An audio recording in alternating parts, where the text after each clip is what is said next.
horor syahdu. Assalamualaikum Sobat Horor Syahdu. Sebelum cerita dimulai, jangan lupa tekan tombol subscribe, like, dan komen supaya channel ini terus berkembang. Dan jangan lupa bersolawat di kolom komentar agar kelak kita semua mendapat syafaat Nabi Muhammad Shallallahu alaihi wasallam. Shallallahu ala Muhammad Shallallahu alaihi wasallam.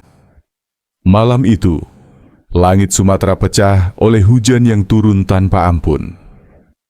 Desember 2025 menjadi saksi ketika suara gergaji mesin yang berbulan-bulan menebangi hutan akhirnya dibalas dengan gemuruh air bah.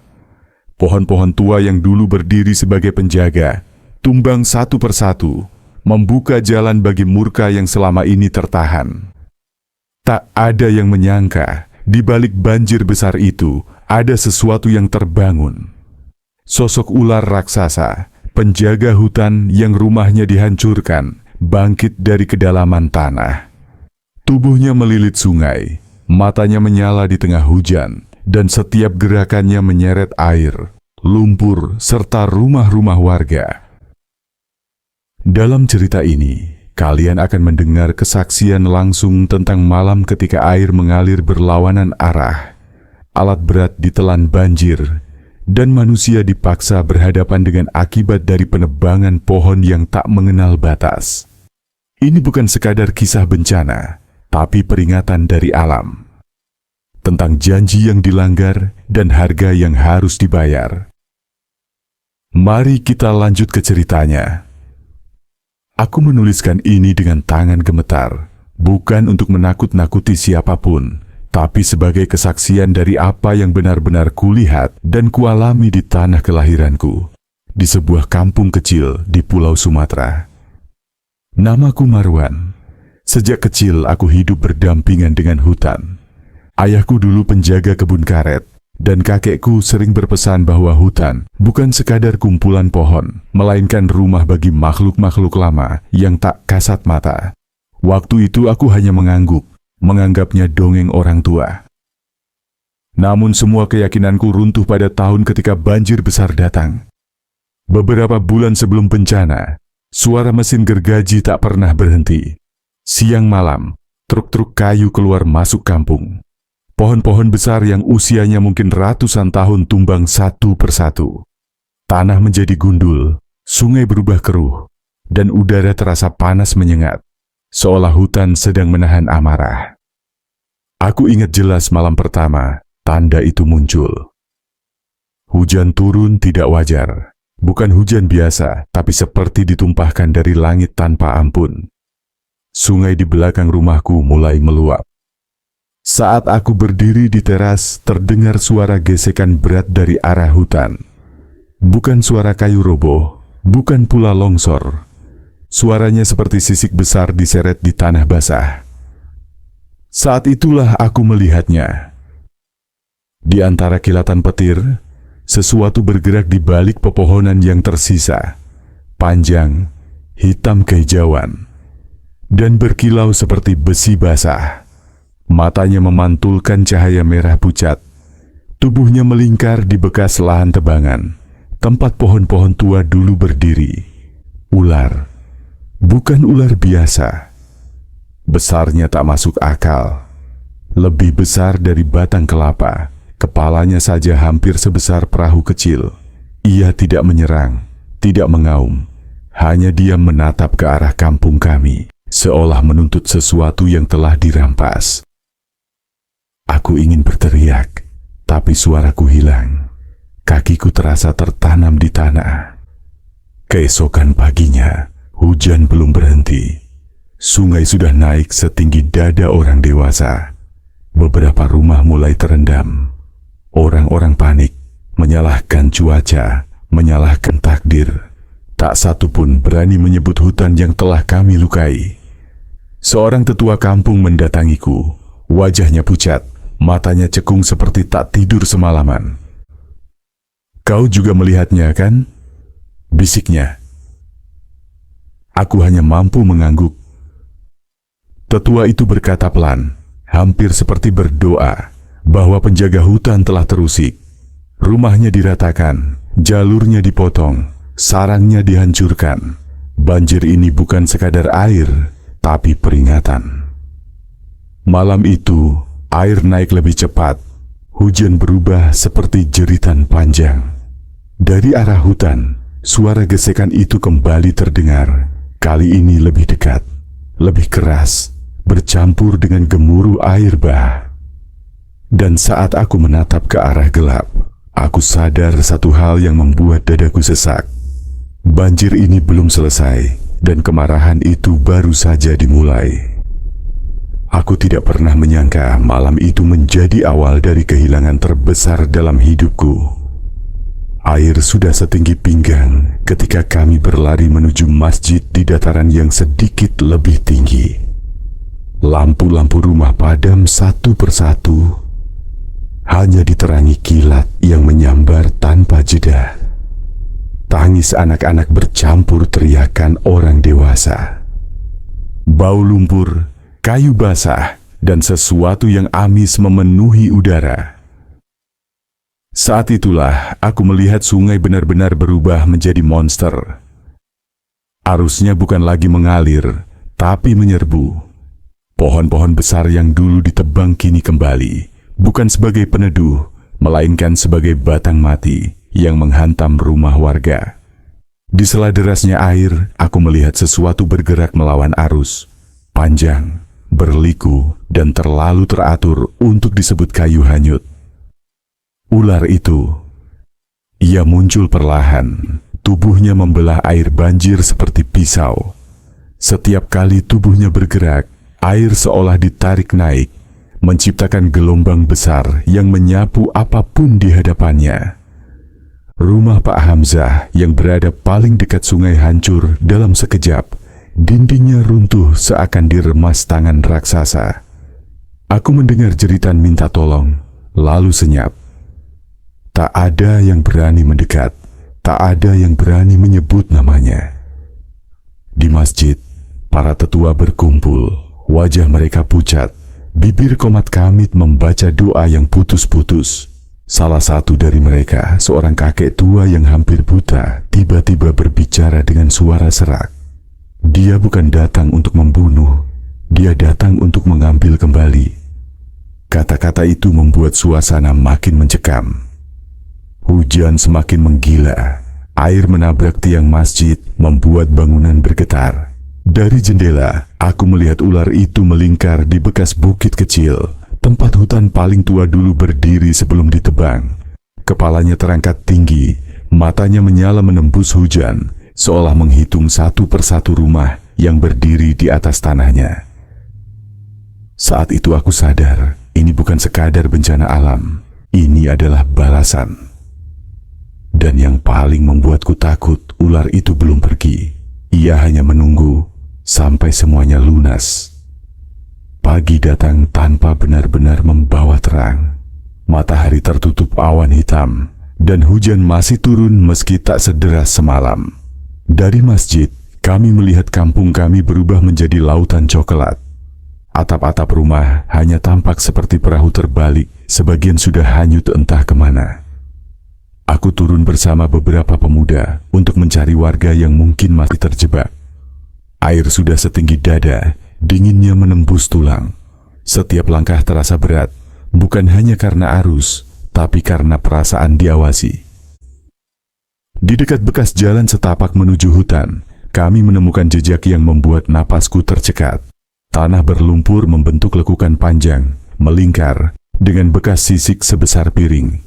Jejak itu menuju ke arah kampung, lalu menghilang di antara rumah-rumah yang hancur. Ular itu benar-benar masuk ke wilayah kami. Kami menemukan Ibu Sariah bertahan di atas lemari. Tubuhnya menggigil, matanya kosong. Saat kami menolongnya, ia tiba-tiba mencengkeram lenganku kuat-kuat. "Dia lewat sini," katanya terbata. Air tiba-tiba naik, lalu ada bayangan besar di bawah rumah. Dindingku roboh bukan karena air, tapi karena sesuatu mendorongnya dari bawah. Aku tak sanggup menjawab. Siang menjelang, Hujan berhenti mendadak. Keheningan terasa lebih mengerikan daripada badai. Burung-burung tak terdengar, angin pun mati. Sungai meluap tapi airnya tak bergerak cepat, seolah menahan napas. Tetua kampung kembali berbicara. Kali ini dengan suara gemetar. Dulu, sebelum kita lahir, penjaga hutan itu sudah ada. Ia hidup damai selama hutan dijaga. Tapi sekarang rumahnya hilang. Jalurnya terputus. Anak-anaknya mati tertimbun pohon yang ditebang. Anak-anaknya. Kata itu membuat bulu kuduku berdiri. Sore hari, air kembali naik. Lebih cepat dari sebelumnya. Dari arah hutan terdengar suara desis panjang, rendah, membuat dada bergetar. Tanah di kejauhan bergerak. Pepohonan sisa bergoyang tanpa angin. Ular itu muncul lagi. Kali ini lebih dekat, lebih jelas. Di punggungnya terlihat luka-luka panjang, seperti bekas alat berat. Dari luka itu, air bercampur lumpur mengalir deras, seakan tubuhnya sendiri menjadi sumber banjir. Saat ia mengangkat kepala, matanya menatap langsung ke arahku, bukan dengan amarah, tapi dengan kesedihan yang membuatku ingin menangis. Dan saat itulah aku sadar, yang paling berbahaya bukan kemarahannya, melainkan tekadnya untuk tidak pergi sebelum hutan itu benar-benar dikembalikan dengan cara apapun. Malam keempat menjadi malam yang paling sunyi, sekaligus paling menakutkan. Tidak ada hujan, tidak ada angin, namun air tidak juga surut. Sungai seperti tertahan oleh sesuatu yang besar di hulunya, seolah ada tubuh raksasa yang sengaja membendungnya. Kami mengungsi di masjid dengan penerangan seadanya. Wajah-wajah kelelahan tampak pasrah. Anak-anak terlelap bukan karena tenang, melainkan karena terlalu lelah untuk menangis. Seorang pemuda bernama Irfan tiba-tiba berteriak. Ia menunjuk ke arah sungai. Air bergerak berlawanan arah. Aku mendekat dan melihatnya sendiri. Arus yang seharusnya mengalir ke hilir justru berputar, membentuk pusaran besar. Dari tengah pusaran itu, perlahan muncul kepala ular raksasa. Sisiknya kini tampak kusam, berlumpur, penuh goresan. Ia membuka mulutnya sedikit, mengeluarkan desisan panjang yang terdengar seperti ratapan. Tanah di sekitar masjid bergetar. Beberapa orang sujud sambil menangis, memohon ampun. Tetua kampung berdiri tertatih, membawa segenggam tanah yang dibungkus kain putih. Tanah dari sisa hutan terakhir yang belum ditebang. Ia melangkah ke tepi air dan berteriak dengan suara parau. Kami salah, kami rakus, kami lupa bahwa tanah ini bukan milik kami sepenuhnya. Ular itu berhenti bergerak. Air yang berputar perlahan mereda. Kepala raksasa itu mendekat, cukup dekat hingga aku bisa melihat mata tuanya yang keruh dan penuh beban. Tatapannya jatuh pada tanah yang dipegang tetua. Namun tiba-tiba, dari arah belakang kampung, suara mesin terdengar. Sebuah alat berat datang, memaksa masuk meski banjir belum surut. Pengemudinya tidak tahu atau tidak peduli pada apa yang sedang kami hadapi. Mesin itu meraung, menghancurkan sisa pepohonan kecil yang masih berdiri. Desisan ular berubah menjadi gemuruh mengerikan. Air kembali naik dalam hitungan detik. Gelombang besar menghantam masjid, membuat kami terjatuh. Ular itu berbalik ke arah suara mesin. Tubuhnya meluncur cepat, membuat tanah terbelah. Dalam satu hentakan, alat berat itu lenyap terseret air seakan ditelan bumi. Kami hanya bisa terdiam menyadari satu hal yang pahit. Permintaan maaf saja tidak cukup selama manusia masih mengulang kesalahan yang sama. Dan malam itu, banjir menjadi lebih ganas dari sebelumnya. Subuh hari kelima datang dengan bau kematian. Air masih menggenang, tapi kini dipenuhi puing, bangkai ternak, dan lumpur hitam yang lengket di kulit. Beberapa warga mulai sakit, menggigil tanpa sebab. Matanya kosong, seperti baru pulang dari mimpi buruk yang tak selesai. Aku membantu mengevakuasi jenazah yang tersangkut di reruntuhan rumah. Salah satunya Pak Hamzah. Tubuhnya ditemukan terjepit kayu, tapi yang membuat kami ngeri adalah bekas lilitan besar di tanah sekitarnya. Bukan bekas arus, terlalu rapi, terlalu melingkar. Saat itulah aku mulai merasa ular itu bukan hanya penjaga hutan, tapi hakim. Siang hari, air kembali naik meski hujan tak turun. Sungai meluap dari sisi yang tak pernah banjir sebelumnya. Tetua kampung memanggilku secara khusus. Katanya, semalam aku disebut-sebut dalam mimpi para orang tua. Mereka melihat kau berdiri di depan ular itu, katanya lirih. Kau bicara, dan air berhenti. Aku ingin tertawa, tapi tenggorokanku kering. Aku sendiri semalam bermimpi berada di tengah hutan yang sudah gundul. Di hadapanku ular itu melingkar lemah, tubuhnya penuh luka, dan di sekelilingnya bangkai pohon-pohon besar yang dulu hidup. Ia tidak menyerangku. Ia hanya berkata, tanpa suara, langsung di kepalaku, "Tanah ini menangis, siapa yang akan mengembalikannya?" Sore hari, banjir memutus akses keluar kampung sepenuhnya. Tidak ada bantuan yang bisa masuk. Sinyal hilang, kami terisolasi, seolah kampung ini sengaja dipisahkan dari dunia luar. Menjelang maghrib, tanah kembali bergetar, namun kali ini berbeda. Getarannya pelan, teratur, seperti denyut jantung. Dari arah bekas hutan, muncul ular itu sekali lagi, bergerak lambat, seakan menahan sakit. Ia berhenti tepat di batas kampung. Kepalanya menunduk ke tanah, lalu menggesekkan tubuhnya perlahan.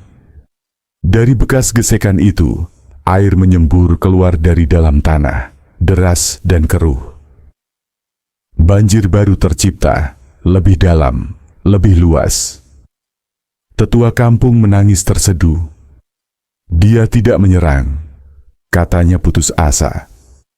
Dia sedang menunjukkan, beginilah rasanya kehilangan rumah. Aku berdiri terpaku, menyadari sesuatu yang membuat kakiku lemas. Selama hutan itu belum benar-benar kembali, selama keserakahan masih bernapas, banjir ini tidak akan berhenti. Dan ular itu tidak akan pergi. Hari ke-6, air mulai surut sedikit, tapi ketakutan justru mengendap lebih dalam. Lumpur mengering di dinding masjid seperti bekas luka yang tak bisa dihapus. Orang-orang berbicara pelan, seolah suara keras bisa memanggil sesuatu kembali. Aku dipanggil para tetua. Mereka sepakat, harus ada yang menemui penjaga hutan itu secara langsung. Bukan dengan senjata, bukan dengan doa ramai-ramai, tapi dengan kejujuran. Entah kenapa, semua mata tertuju padaku. Menjelang senja, aku berjalan sendiri ke arah bekas hutan. Tanah masih hangat dan retak. Di tengah lapang gundul itu, ular raksasa terbaring melingkar lemah. Luka-lukanya terbuka, sisiknya kusam. Aku berlutut dan menyentuh tanah. Kami salah, kataku lirih. Kami akan menanam kembali. Kami akan berhenti. Ular itu membuka mata.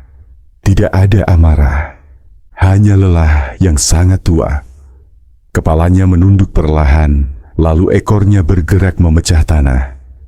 Air yang menggenang mulai mengalir pergi. Namun sebelum ia menghilang ke arah sungai, suara itu kembali masuk ke kepalaku. Janji manusia sering lapuk. Jika hutan kembali ditebang, aku pun akan kembali. Dan aku tahu, ini bukan akhir, melainkan peringatan terakhir. Hari ke-7, kampung kami mulai terlihat kembali, meski seperti tubuh yang baru sembuh dari luka parah. Air surut perlahan, menyisakan lumpur tebal dan puing di mana-mana. Tidak ada sorak gembira. Kami terlalu sadar, ini hanyalah jeda. beberapa warga mulai menanam bibit pohon di tanah yang masih basah. Bukan karena perintah pemerintah, tapi karena takut. Takut pada janji yang telah diucapkan. Takut pada sesuatu yang masih mengawasi dari balik sungai. Menjelang malam, aku berdiri di tepi hutan yang kini hanya menyisakan bayangan masa lalu. Angin bertiup pelan, membawa suara desis sangat halus, hampir seperti napas. Tanah di kakiku terasa bergetar sebentar, lalu diam. Di kejauhan, air sungai berkilau di bawah cahaya bulan. Di permukaannya, sesaat aku melihat bayangan panjang melintas, lalu lenyap.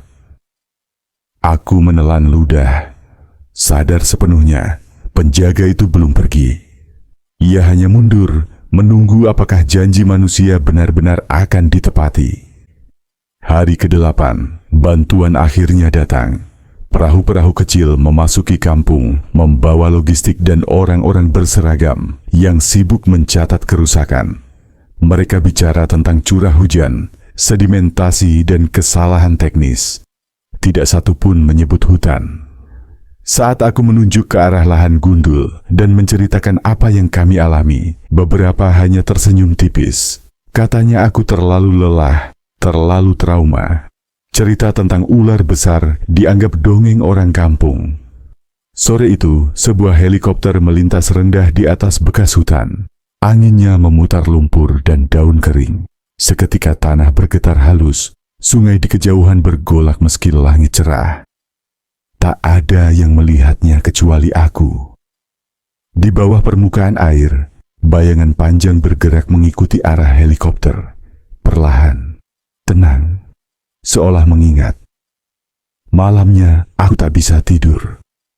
Desis halus kembali terdengar di telingaku, disertai satu kalimat yang membuat dadaku sesak.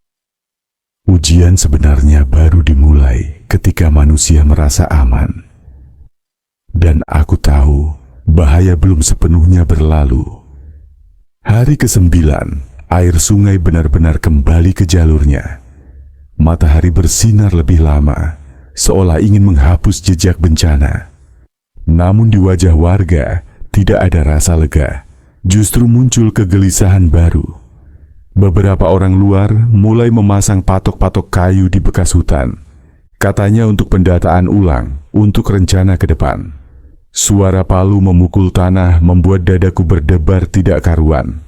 Tanah itu terasa hidup, seperti menahan sakit. Menjelang petang, sungai kembali bergolak ringan. Tidak sampai meluap, tapi cukup untuk membuat ikan-ikan meloncat ke permukaan. Aku berdiri mematung ketika melihat bekas lilitan besar muncul lagi di lumpur tepi sungai. Masih basah, masih baru. Malamnya, aku bermimpi ular itu melingkar jauh di dalam tanah. Matanya terbuka, tidak tidur. Ia tidak marah. Ia hanya menunggu. Aku terbangun dengan keringat dingin dan satu keyakinan yang menekan dada. Jika satu pohon saja kembali ditebang tanpa izin alam, bencana berikutnya tak akan memberi kesempatan kedua. Hari ke-10, kampung kami dinyatakan aman. Papan peringatan banjir dipasang, laporan selesai ditulis, dan orang-orang luar mulai pergi. Secara resmi, bencana ini dianggap selesai.